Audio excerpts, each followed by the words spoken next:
मध्य प्रदेश विधानसभा में नेहरू की तस्वीर हटाकर लगाई गई बाबा अंबेडकर की तस्वीर। कांग्रेस खड़े कर रहे सवाल, हुआ बवाल। मध्य प्रदेश विधानसभा में हाल ही में अध्यक्ष की कुर्सी के पीछे से देश के पहले प्रधानमंत्री जवाहरलाल नेहरू की तस्वीर हटाकर डॉक्टर भीमराव अंबेडकर की तस्वीर लगा दी गई है। नेहरू जी की तस्वीर को पुस्तकालय में गांधी नेहरू कक्ष में शिफ्ट कर दिया गया है। जब तस्वीर हटाने का कारण पूछा गया तो विधानसभा सचिवालय की तरफ से तस्वीर हटाने का कारण पुरानी और खराब होना बताया गया है। अब तस्वीर हटाने पर सदन में बवाल हो गया है। कांग्रेस की माने तो ये तस्वीर भाजपा के इशारे पर हटाई गई है।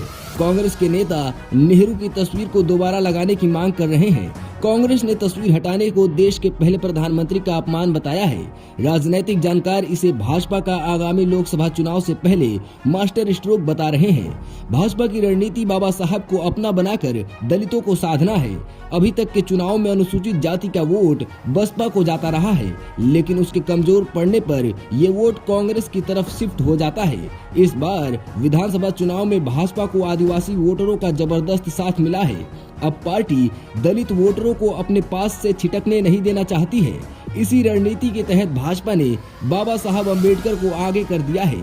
दरअसल प्रदेश में करीब 70 लाख दलित वोटर हैं। इनके लिए प्रदेश की 230 सीटों में से 35 सीटें आरक्षित हैं। इसमें से भाजपा ने इस विधानसभा चुनाव में 26 सीटों पर जीत दर्ज की है।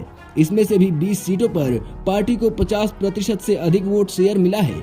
इसमें से 4 सीटों को छोड़ बाकी सभी सीटें 10,000 से अधिक वोटों से जीती है।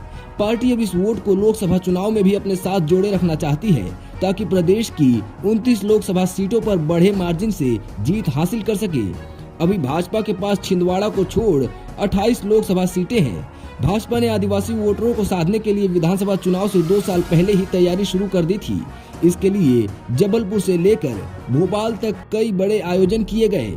योजनाओं के साथ हबीबगंज रेलवे स्टेशन का नाम बदलकर रानी कमलापति के नाम पर रखा गया। इसी रणनीति पर दलितों को साधने की भी तैयारी है। चुनाव से पहले सागर में प्रधानमंत्री नरेंद्र मोदी ने संत रविदास के मंदिर निर्माण के लिए भूमि पूजन किया। दलित बाहुल्य जिलों से समरसता यात्राएं निकाली गयी। महू में डॉक्टर बाबा साहब अंबेडकर की जयंती पर आने वाले श्रद्धालुओं के लिए कई सुविधाओं को विकसित किया जा रहा है। मध्य प्रदेश में भाजपा सरकार में मुख्यमंत्री के अलावा 2 डिप्टी सीएम बनाए गए हैं। इसमें से एक डिप्टी सीएम जगदीश देवड़ा अनुसूचित जाति वर्ग से हैं। पार्टी आगामी लोकसभा चुनाव से पहले जातिगत और क्षेत्रीय समीकरण को साध कर चल रही है। ऐसी चर्चा है कि जातिगत और क्षेत्रीय संतुलन बैठाने की वजह से ही प्रदेश में मंत्रिपरिषद का विस्तार अटक गया है। डॉक्टर बाबा साहब अंबेडकर ने उपेक्षितों, दलितों, शोषितों में सम्मान पूर्वक जीने की ललक जगाई। इसलिए अंबेडकर दलितों में सर्वमान्य है। दलित वोटरों तक पहुंचने के लिए बाबा साहब अंबेडकर ही जरिया है। इसलिए पार्टी ने नेहरू की तस्वीर हटाकर बाबा साहब अंबेडकर को आगे किया है। इसका कांग्रेस भी खुलकर विरोध नहीं कर सकेगी। महात्मा गांधी, सरदार पटेल के बाद भाजपा डॉक्टर बाबा साहब अंबेडकर को अपना बता रही है। पार्टी को पता है कि इस तरीके से सीधे वो दलितों के दिल पर राज करेगी।